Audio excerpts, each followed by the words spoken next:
ये question CBSE 2023 का है। इसमें दो कॉन्वेक्स लेंसेज दिए हैं। पहले लेंस की फोकल लेंथ 15 सेंटीमीटर, दूसरे की 10 सेंटीमीटर है। And a point object is placed at a distance of 30 centimeter from the first lens, and the light rays which are emerging from the second lens are parallel to the principal axis. अगर second lens से light rays parallel to the principal axis अगर निकल रही हैं तो these should be coming from the focus. This is the key concept which we will be using. तो इसमें सिर्फ ऐसा दिया है कि लाइट रेज सेकेंड लेंस से जो निकल रही हैं these are parallel to the principal axis. और अगर ये light rays parallel to the principal axis अगर हो रही हैं after emerging from B, then they should be coming from the focus of the lens B.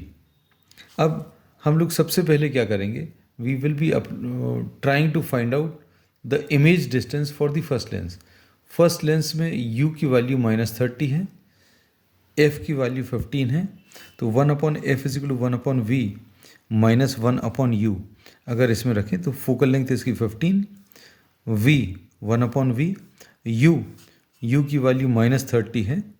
इसको अभी हम लोग इधर ट्रांसफ़र करेंगे तो 1/v will be equal to 1/15 plus 1/-30 plus और माइनस मिलकर ये आ जाएगा। And solving we get v is equal to 30।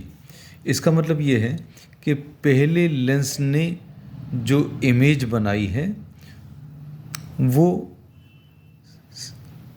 30 centimetre पर बन रही है, और लॉजिकली भी ये चीज़ अभी आप निकाल सकते थे। The first lens is having a focal length of 15 and the object is placed at 2f। Object अगर 2f पर रखा है तो उसकी इमेज भी 2f पर बनती है। तो पहले लेंस ने जो इमेज बनाई है वो 30 सेंटीमीटर के डिस्टेंस पर बनाई है, and the image formed by the first lens is formed on the focus of the second lens. पहले लेंस की जो इमेज है वो दूसरे लेंस के फोकस के ऊपर बन रही है। ये इमेज डिस्टेंस 30 है और ये पॉइंट सेकेंड लेंस का फोकल पॉइंट है, और अगर ये फोकल पॉइंट है मतलब ये वाला डिस्टेंस कितना, 10 सेंटीमीटर। इसका रीज़न क्या है, क्योंकि light rays after passing through the second lens are becoming parallel to the principal axis. तो light rays parallel to the principal axis कब होंगी, जब ये फोकस से स्टार्ट हो रही हैं। फोकस से स्टार्ट होकर these will become parallel to the principal axis. तो ये वाला डिस्टेंस फोकस के बराबर, ये अभी हम लोगों ने कैलकुलेट कर लिया 30। So the distance between the two lenses will be 30 + 10 which will be 40।